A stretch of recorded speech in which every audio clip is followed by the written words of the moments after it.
Before meals, before rest, before your thoughts are your own, there are prayers. 7 of them, divided by bells, measured by silence.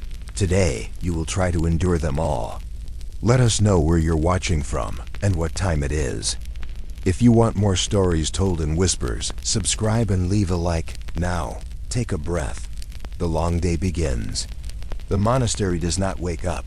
It emerges, quietly, not like the burst of sunrise, but like the slow exhale of stone. There is no rooster crowing, no cheerful rustling of morning. There is only a bell, tolling low and deliberate, as if summoning something older than time. You are not called by name. There are no names here, only places. You are not a person. You are a role. And that role begins when the bell does. The blanket is thin and has forgotten the memory of warmth. The air bites your skin, yet no one moves faster because of it. You stand because it is the hour to stand, not because you wish to. Wishes do not live here, only discipline does. As you shuffle down the corridor, your sandals echo on cold flagstones, joining the rhythm of a dozen other souls who have already risen. They do not look at you, not because they are rude, but because that is the rule. You are not meant to distract, or be distracted. The world outside the walls, with its chatter, its color, its choices is gone, replaced with gray linen robes and the haunting stillness of obedience. The first prayer of the day is not sung, it is endured. Lauds, it belongs to the morning, but carries none of its joy. You do not know the Latin words, but you repeat them anyway, eyes lowered, heart somewhere between yesterday and surrender. The chapel is dim, 1 candle per row. The shadows are not broken by light, they are deepened by it. Incense clings to your breath. You inhale slowly, but it catches. The weight of the place rests on your shoulders like wet wool. Someone coughs. Once, then silence returns like a door closing behind a scream. You wonder how long these monks have been doing this. Years? Decades? Their faces are unreadable, carved like saints. Moved by bells, bound by time, you are new here. But not special. Your knees ache by the end of the first hour. Not from injury, but from the unfamiliarity of stillness. In the outside world, you shifted, adjusted, scratched your nose. Here, you are expected to vanish, not physically, but inwardly. As the final verse fades and the last syllable is whispered, no one moves, no one sighs. Even silence must be waited on. You do not know if the prayer ended 2 seconds ago or 20. That's the point. Time here is not measured in minutes. It is measured in surrender. Finally, a subtle nod from the elder monk. You rise, legs stiff, spirit stiffer. The next bell will come soon. They always do. That's the comfort and the horror. Each prayer gives you something to endure. Each moment between them is not yours. The monastery does not punish you. It reshapes you. And you realize as you walk back to your cell in single file that the day is not divided by hours, but by obedience. And obedience begins with this. You are not here to speak. You are here to listen, even when nothing is said. The first light slips through the high window, thin as a sigh. But it does not warm you. It only reminds you how long the day will be. You don't wake up on your own. You're pulled from the stillness by a sound older than your thoughts.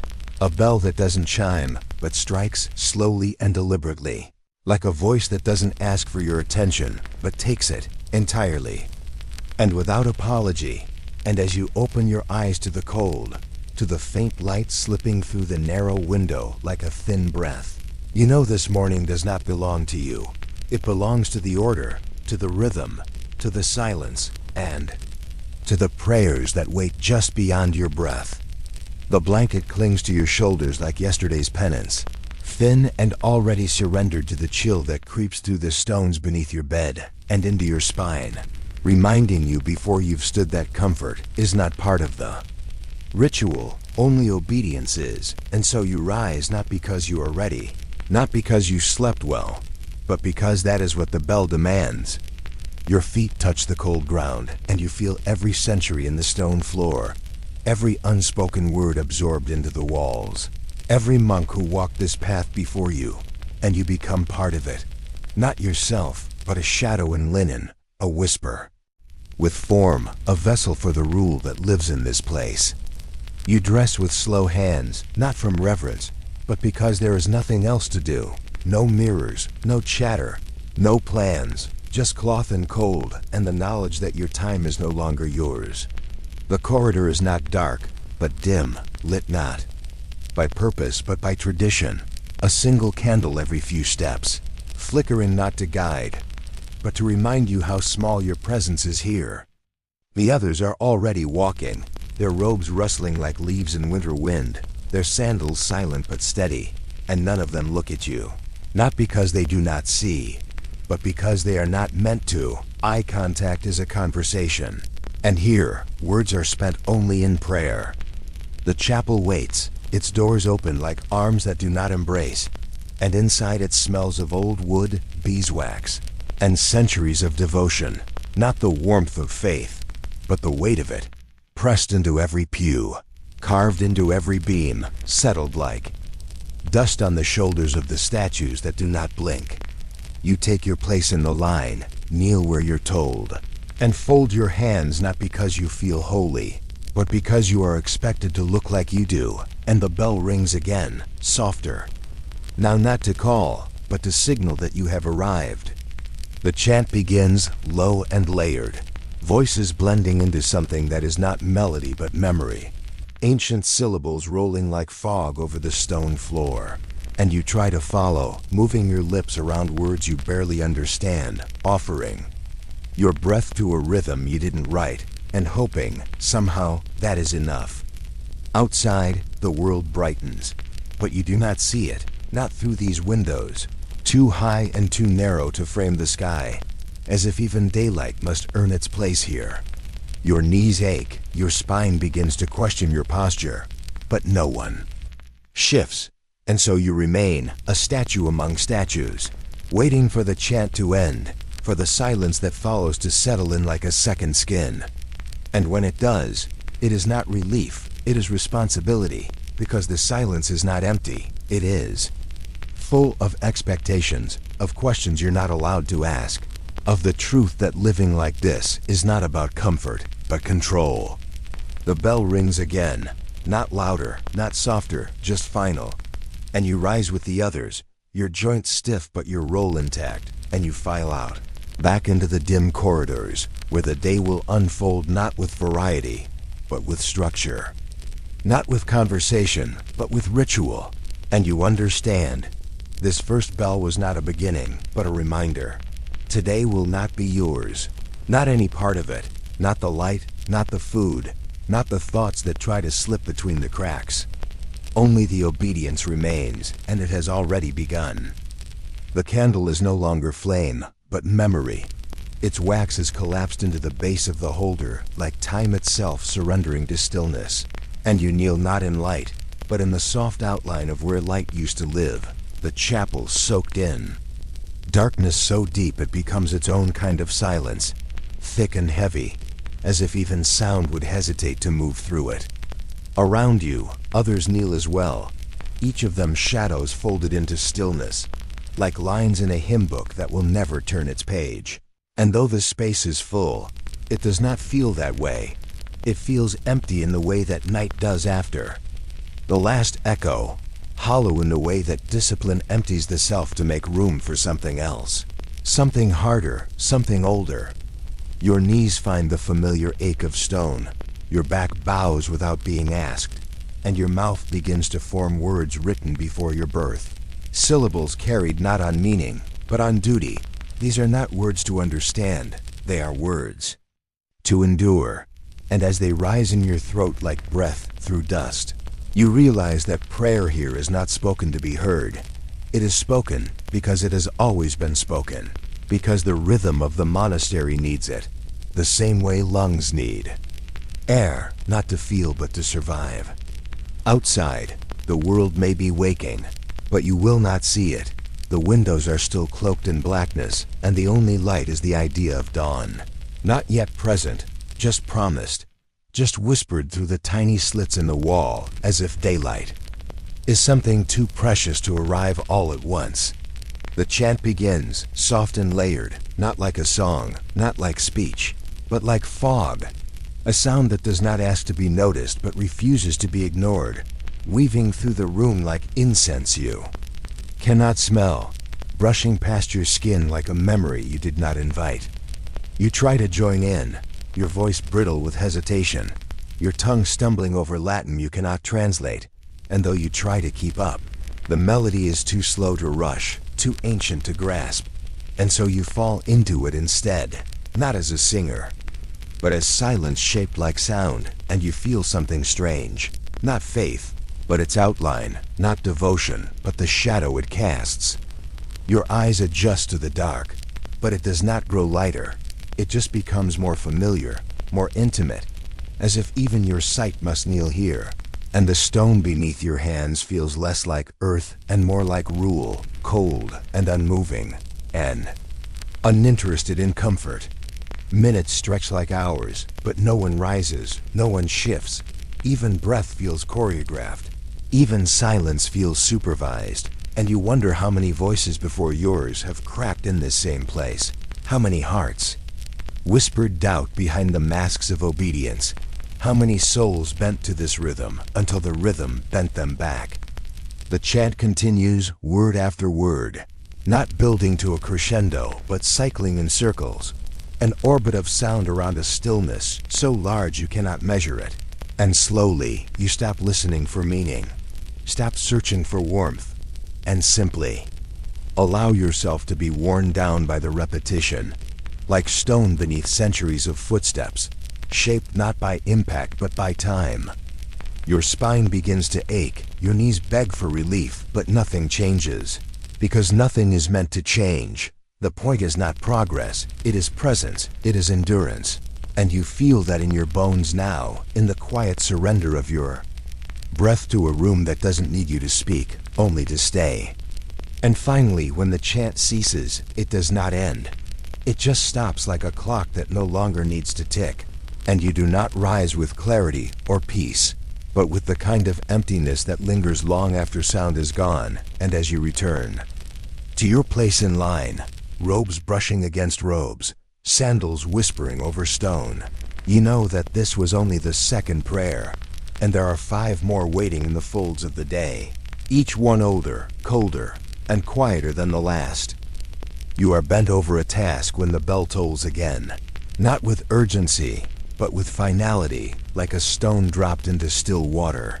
The ripple silent but absolute, and before you even lift your head, you know, it is time again, time to stop, not because the work is finished, but because prayer has returned to claim its rightful place. And in the world outside, morning might just now be unfolding. Merchants might be opening shutters, dogs might bark in alleyways, children might be tasting the first joy of sunlight. But here, in this cloistered rhythm, you are not part of that world. Your world moves on bells, not clocks, and those bells do not ask. They command. You place down the tool, whatever it was, a broom, a trowel, a page half-copied. It does not matter now, because everything is paused. Even breath feels like something that should wait. And your feet know the way without thinking, because the path to the chapel is not a direction. It is a habit, worn smooth like the soles of your sandals, like the grooves in your spirit where routine has carved itself deeper than thought. The light through the narrow windows is brighter now, but even daylight is filtered here, thick with dust and quiet and centuries. And as you enter the space of prayer again, you realize how strange it is that the same walls can hold different silences. This one is not the hush of morning anticipation, but the dense, slow quiet of obedience at rest. The kind of silence that breathes through robes and memory, and the slight scraping of sandals against ancient stone. You kneel again, because kneeling is not something you choose. It is something that happens to you here, as automatic as blinking. And already your body knows how to settle into the cold, how to fold discomfort into posture, how to make peace. With stillness, not because it offers peace, but because it demands surrender. The Psalms begin, and again your mouth moves before your mind does, forming words that are not yours, not because you disbelieve them, but because they have passed through so many mouths before yours that they no longer belong to anyone. They are like the stones beneath your knees, placed long ago, weathered by devotion, hardened by centuries. The chant rises again, unadorned, unhurried, not meant to inspire, only to continue, and as the verses unfold, your mind does what it always does here. It drifts, not away, but inward, wondering what time it is beyond the walls, wondering whether the sun has climbed higher, whether the village mill has begun to grind, whether someone somewhere is laughing or breaking bread with loud joy. And you feel the sharp contrast between the world of sound and this space where sound is not absent, but contained, disciplined, recited until it becomes background, until it becomes the fabric of thought itself. Your fingers brush against the wooden pew, polished by countless others who have gripped it in search of something. Stability, maybe, or warmth. But the wood offers neither, only a texture. To remind you that you are still here, still within the rules, still beneath the bell. The psalm ends as it began, without fanfare, as if it was never meant to rise, only to exist. And when you rise again, legs stiff, back whispering discomfort, you understand more deeply what it means to be caught in a cycle, not trapped, but suspended, not punished, but tested. And though your heart has not spoken today, though your thoughts have not been your own since waking, you walk back to your place of labor, not with resistance, but with resignation, because the day is long. And there are still 4 more prayers waiting to be knelt into, still 4 more fragments of silence waiting to reshape the corners of your mind.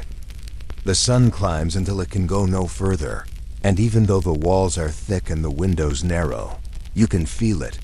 The heat, not in beams of light, but in the weight of the air itself, which no longer moves or cools, but simply settles, as though the monastery were holding its breath. And within that stillness, a bell tolls again, neither louder nor softer than before, but now it feels heavier, as if sound itself is sweating.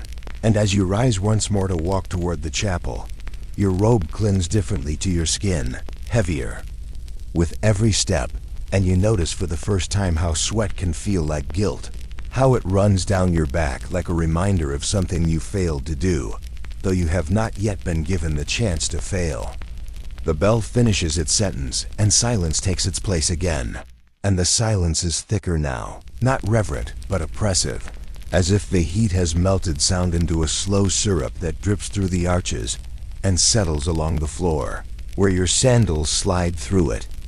You sit this time, not kneeling, but even sitting carries its discomfort, because the bench beneath you is still stone beneath wood, and the wood was never carved with mercy in mind. It is here to keep you upright, not comfortable.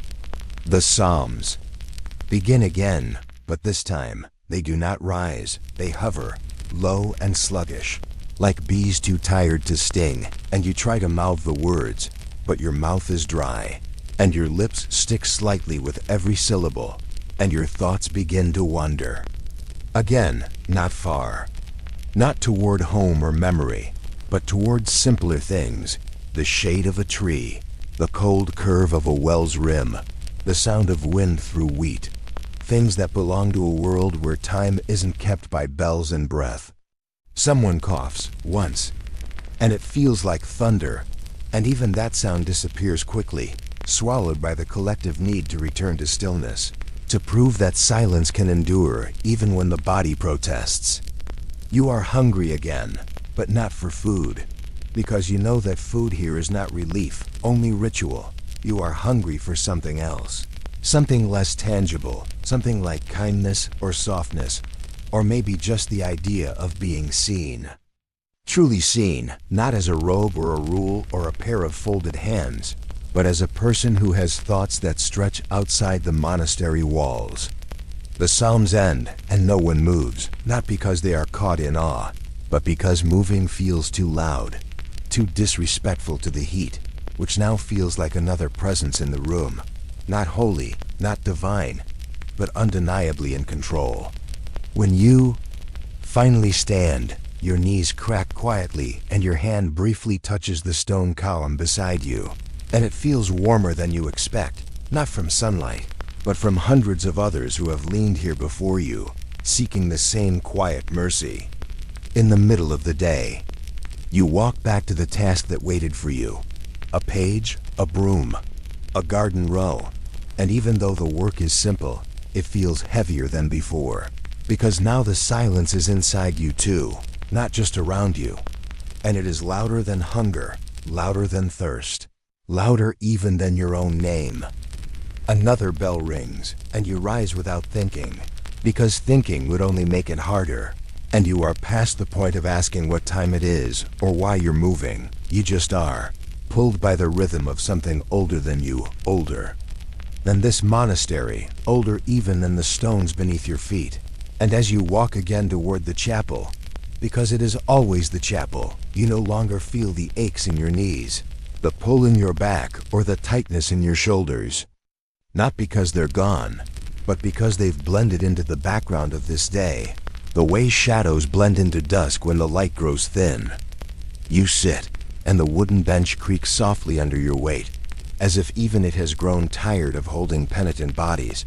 And around you, the same faces take the same places, robes settling like silence poured over stone, and someone near you whispers a psalm under their breath before the chanting begins, not in eagerness but in resignation, like a sigh from the soul. You do not open your book, you do not need to. The words have become rhythm, and the rhythm has become you. And yet none of it feels like faith anymore. Only repetition. Only the echo of something you were told would make you holy, though. Now it only makes you quiet. The sunlight outside has begun to shift, slanting in through the narrow windows in longer, thinner beams, like blades of pale gold. But even that light feels like it belongs to another world, one with softness, with breath, with joy. Here you do not speak, not because you have nothing to say, but because language no longer belongs to you. It is something chanted, memorized, repeated, not created. And even your own name feels strange in your mind, like a word from a dream. You can't translate. A cough from a few benches down startles you, and you realize how deep inside your own silence you've sunk. How far removed from sound, from self, from any anchor that might remind you of who you were before this day began. The chanting ends, and the silence returns. And this time it is not a blanket, but a wall, smooth and unscalable.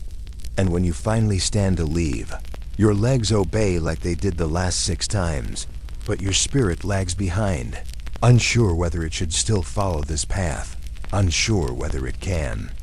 Back in the corridor, the air is still, and the stones underfoot feel like they've memorized your steps, as if they no longer notice the difference between one monk and another. And you wonder, just briefly, if you were to disappear, would the monastery notice? Or would another robe take your place? Another pair of sandals fill the silence you leave behind. You walk, not toward anything, but away from the chapel, from the bell, from the breathless prayers that ask nothing and offer less. And though your body continues to obey, your thoughts have grown slower, heavier, like they too have been commanded.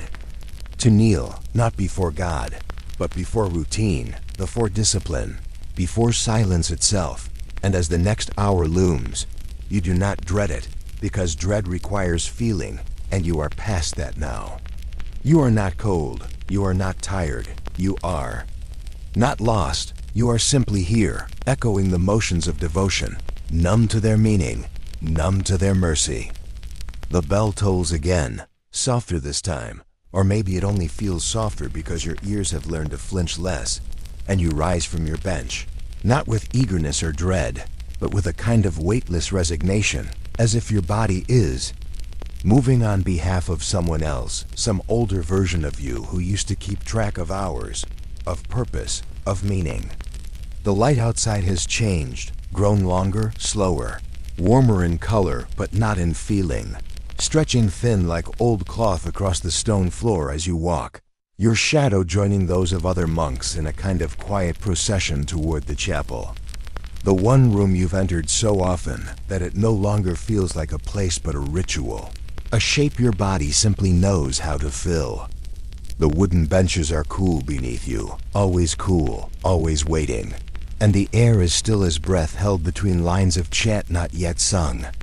You glance at the others, their heads bowed, their hands folded, their eyes closed, and wonder, not for the first time, whether they feel what they sing or simply sing what they've been taught to feel, whether belief is alive or only remembered.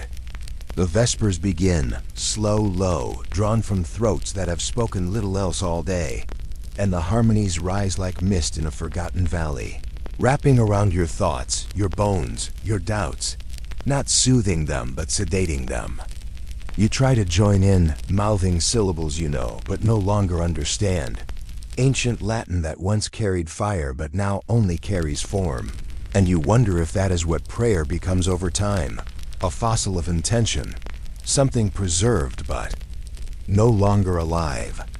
The light continues to dim, and through the high window, a soft golden beam catches the dust in the air, not dancing, just floating, and you think, for a moment, that this room holds time differently, that the outside world has already moved on to dinner, to laughter, to rest, while here you remain, stuck between sound and silence, between ritual and reality, between breath and belief.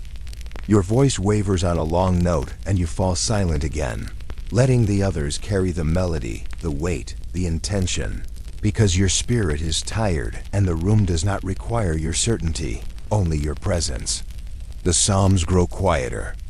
Toward the end, as if even the prayers are aware of the fading day, and when the final Amen drifts into the stone, it does not echo, it simply disappears, as though it was never spoken at all. The monks do not move for a long moment, and neither do you. Not because you're lost in contemplation, but because you're afraid of what comes after the noise, afraid of the silence that returns so completely, so unkindly that it makes you feel not alone, but erased. When the others finally stand, their robes brushing softly against the benches, their sandals whispering against the floor, you rise too, slow, reluctant, like someone waking from a dream they're not sure they want to remember, and as you step out into the corridor, now lit only by flickering torchlight and the ghost of sun already vanished, you wonder whether the Vespers changed anything inside you, whether any part of that long quiet singing reached the part of you that once believed, or whether it simply covered the day like a burial cloth, reverent, respectful, but final. The final bell of the day does not ring with urgency, nor even with ceremony, but with inevitability, like the closing of a book you've read too many times to find surprising. And as the sound unfurls into the cold air, you feel it not on your skin but beneath it, the way fatigue settles in the bones long before it shows in the eyes. You rise again, for the 7th time, from wherever your limbs have been resting, a bench, a garden wall, a silent cell, and move toward the chapel not because you are ready, but because there is no alternative, because the day must close. As it began, not with rest, not with warmth, but with obedience. The others file in quietly, their faces unreadable, their robes like river currents all moving in the same direction, and you follow them not as one of them, but as someone who is, trying to remember what it means to belong to something you do not fully understand. The stone beneath your feet feels colder than before, or perhaps it's only that your body has forgotten how to retain heat, how to generate comfort without permission. You sit in the same place you've sat before, a space that is not yours, but has become familiar by repetition, and you bow your head as the chants begin, low and steady, like a tide coming in not to cleanse, but to weigh down what still floats. The Latin is slower now, less crisp, the vowels stretching like shadows at dusk, and you wonder if the monks feel the difference, If they too grow heavy in the soul by this hour, or if they have long since passed into a realm where time and tiredness no longer matter.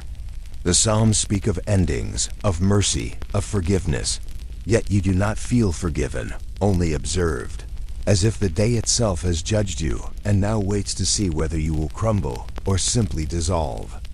Your lips move with the others, but the words catch in your throat, not from doubt or lack of faith, but from the sheer weight of silence that has grown louder than the prayers themselves. A silence that presses on your ribs, behind your eyes, beneath your tongue. This is not peace. This is pressure in disguise. A pressure wrapped in reverence and ritual. One that demands surrender without offering softness. When the final amen arrives, it does not close the prayer. It punctuates the absence that follows. An absence so vast you could fall into it and never be found. No one moves immediately.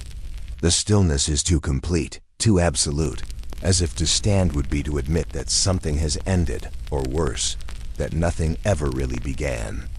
Eventually, the monks rise, as though their bodies are no longer tethered to the benches but are simply remembering how to function through habit alone.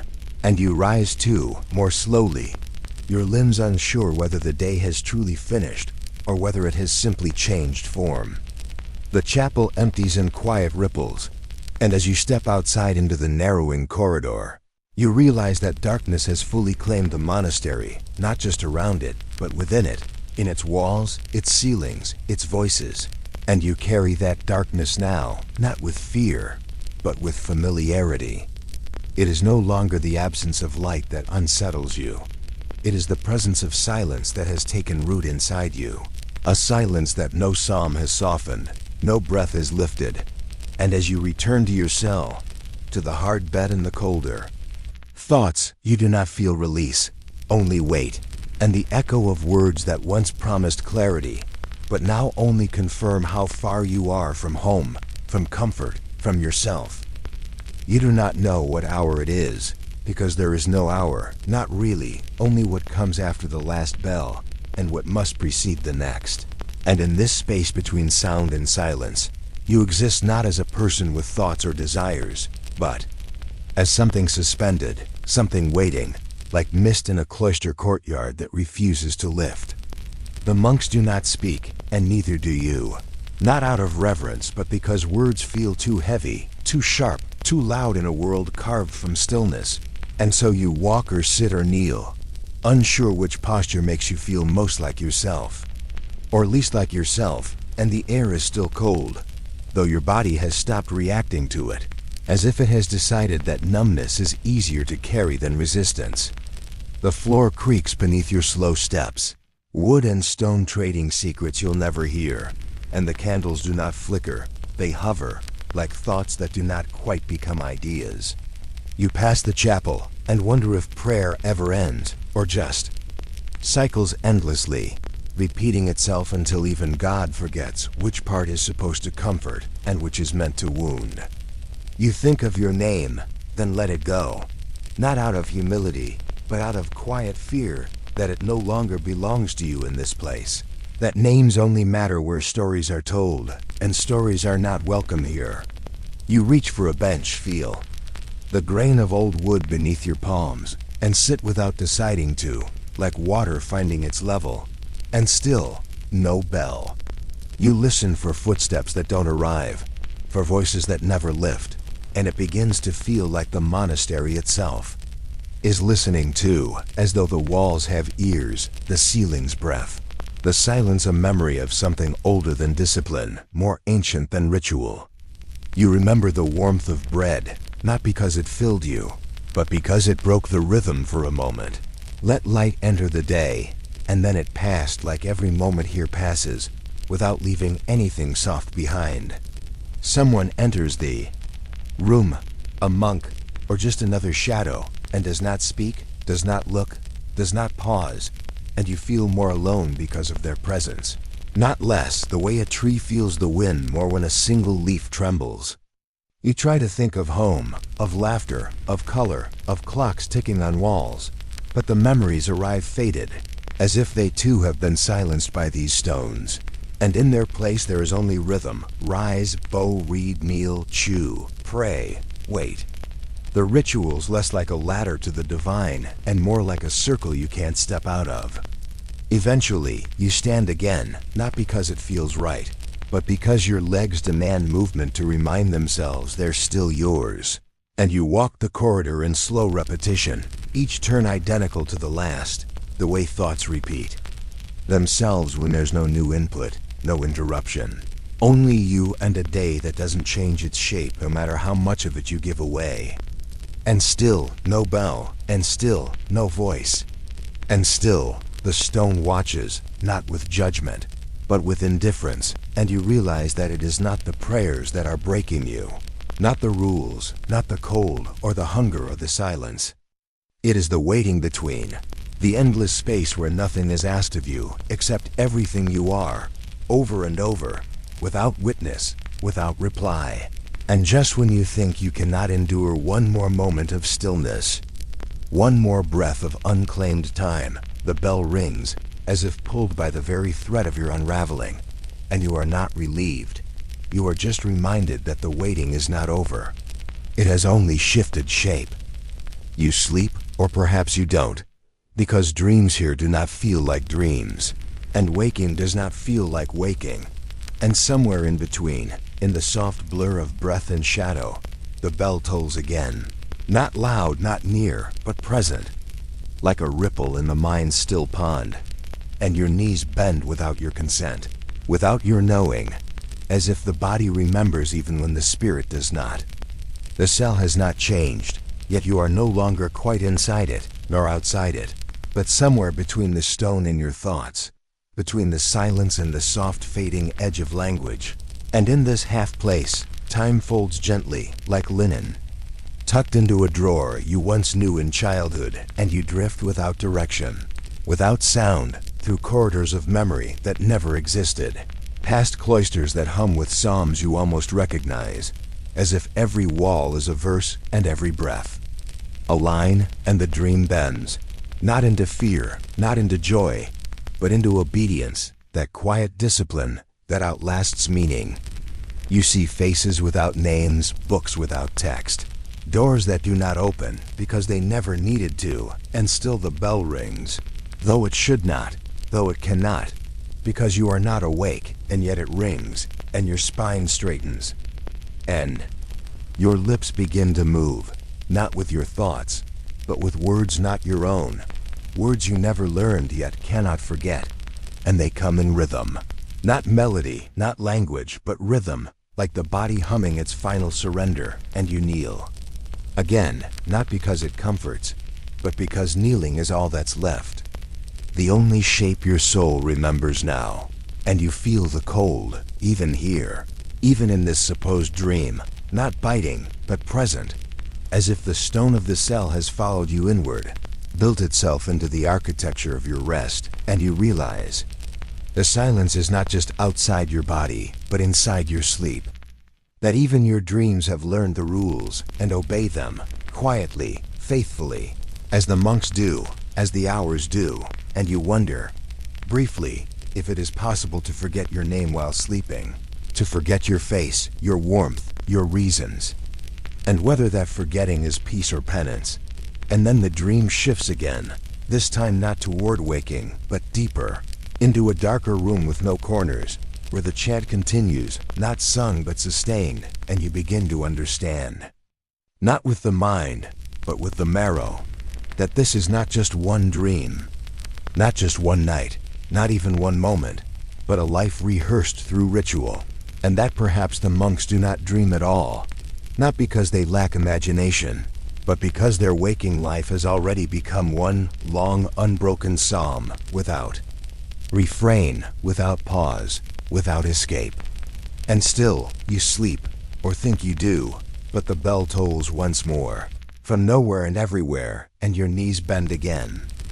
Dawn returns, not as hope, not as relief, but as another obligation dressed in pale light, another quiet hand that presses your back forward before you even stand, and you feel it settle behind your ribs, where the breath used to stretch freely, but now only sits. The bell is not yet ringing, and still your body prepares, as if sleep and sunrise both belong to the monastery, not to you. And what little of you is left beneath your robe begins to dissolve into that long corridor of days that all look the same from this side of the silence. And as the new light threads through the slit in the stone wall, not warming, not illuminating, just marking the next cycle, the truth settles not with violence, not with drama, but with a softness that hurts more, that this life, this monk's life, this day split 7 ways by bells and prayers and wordless meals and empty sleep, is not just a routine but a slow surrender. Not rhythm but erasure, not peace but absence.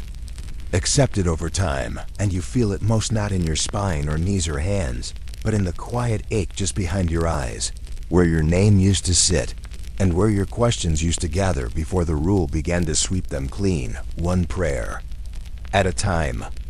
You dress again, though you never really undressed, and the habit is not fabric anymore, it is skin. And the sandals are not shoes, they are script. Writing their lines across stone you will walk again and again and again, though you know. Now that your feet are not taking you anywhere, only around. Like the sun, like the bell, like the chant that never rises and never rests.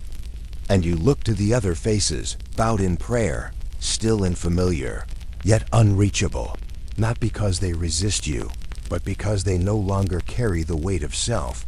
And you realize that here, the most faithful monks are not those who pray the loudest or kneel the longest, but those who vanish most quietly, day by day, into the rhythm they did not write, but memorized with their marrow. And you wonder, not if you could become one of them, but if you already have a little in the stillness that clings to your breath, in the thoughts that no longer rise when the bell does, in the sleep that no longer knows where it ends and the prayers begin. And outside, far away, beyond the gate that doesn't truly open, a world waits, loud, irregular, full of hours that belong to no bell. And you know, with a heaviness that does not break you but hollows you, that you will return there soon. But not unchanged, because the monastery does not just teach silence, it plants it, deep, and it grows even in the noise, and even in the light. And even when you speak again, part of you will still be listening for a prayer you never believed, in still waking to a bell that no longer rings.